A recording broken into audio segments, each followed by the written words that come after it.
channel YouTube Mas dan Ember. Dia merupakan salah satu sahabat Rasulullah. Namanya Hakim bin Hazm. Namun yang paling menarik, Hakim Ibnu Hazm tercatat sebagai satu-satunya orang di dunia yang lahir di dalam Ka'bah. Keutamaan dari Hakim yang lain adalah sikap rendah hatinya sehingga dia sangat dihormati oleh masyarakat. Dia pun selalu bersedia membantu orang lain yang sedang tertimpa kesusahan.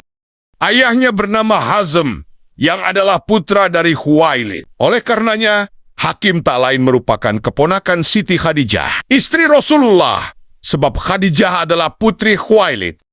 Kelahiran Hakim bermula ketika berlangsung sebuah acara festival di Makkah. Sang ibu yang tengah hamil tua bersama beberapa wanita lantas masuk ke dalam Ka'bah untuk berdoa, sebagaimana kebiasaan saat festival. Akan tetapi, secara tiba-tiba, perut sang ibu mendadak sakit dan merasa hendak melahirkan. Dia tidak kuat lagi untuk bergerak dan terpaksa dibaringkan di Ka'bah. Sesudah dipersiapkan persalinannya, tak lama kemudian, seorang bayi terlahir ke dunia. Bayi itu diberi nama Hakim. Hakim dibesarkan di keluarga berada. Dia pun benar-benar menikmati statusnya sebagai anak dari keluarga terpandang di Makkah. Meski demikian, orang tua Hakim tidak serta-merta memanjakannya. Bahkan dia diberi tanggung jawab untuk melaksanakan rifadah, yakni membantu siapa saja yang membutuhkan pertolongan, terutama pada musim haji. Hakim pun benar-benar melaksanakan amanat itu dengan penuh keikhlasan.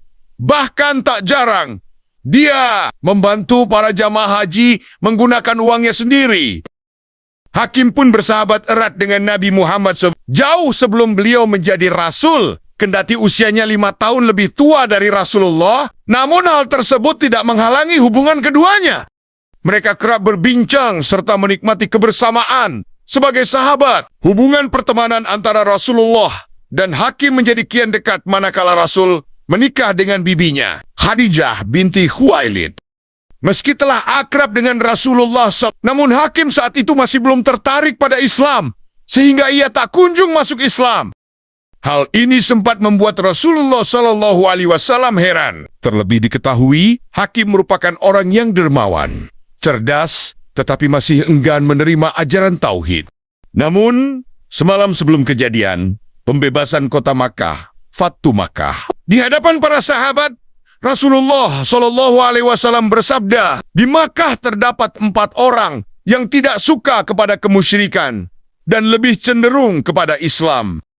Para sahabat kemudian bertanya, tentang siapa sajakah yang dimaksud Rasulullah SAW itu? Dalam penjelasannya, Rasulullah juga menyebut nama Hakim bin Hazm. Siapakah mereka itu? Ya Rasulullah, tanya para sahabat.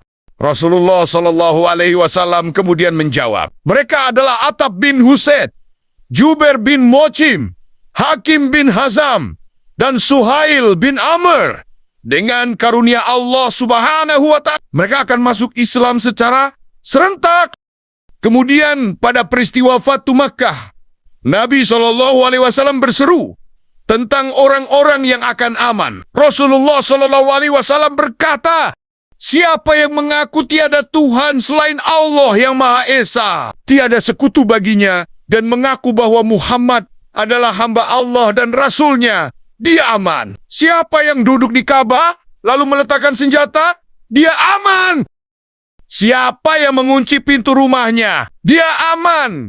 Siapa yang masuk ke rumah Abu Sufyan, dia aman. Siapa yang masuk ke rumah Hakim bin Hazm, dia aman. Kata Rasulullah.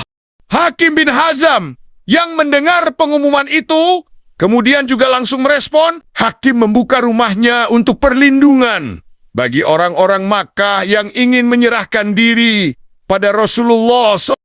Setelah peristiwa Fathu Makkah, hidayah datang kepada Hakim. Ia pun kemudian memutuskan untuk masuk ke dalam Islam. Usai masuk Islam, Hakim kemudian melakukan haji. Saat berhaji, ia membawa 100 ekor unta untuk dikurbankan guna semakin mendekatkan diri kepada Allah. Swt. Hakim pun semakin menjadi manusia yang dermawan. Kemudian, pada waktu musim haji berikutnya, 100 orang hamba sahayanya bersama hakim melaksanakan wukuf di Arafah yang mencolok di leher para hamba sahaya itu terdapat kalung lerak yang memiliki tulisan bebas karena Allah Azza wa Jalla dari Hakim bin Hazam, sehingga setelah haji semua hamba sahaya itu merdeka. Pada musim haji selanjutnya, Hakim kian menjadi orang yang dermawan, meyakini semua karena Allah. Dia mengorbankan 1000 ekor domba. Daging kurban itu langsung dibagikan kepada para fakir miskin. Banyak perbuatan terpuji dilakukan Hakim. Ia mengorbankan harta dan segalanya untuk Allah di DNA Rasulnya. Hal ini tak terlepas dari rasa bersalah Hakim. Hakim ingin membayar rasa bersalahnya selama ini karena terlambat untuk masuk Islam. Itulah kisah sahabat Nabi yang lahir di dalam Ka'bah, yakni Hakim bin Hazam. Terima kasih sudah menonton. Semoga video ini bermanfaat dan menambah wawasan. Subscribe, like, komen, dan share.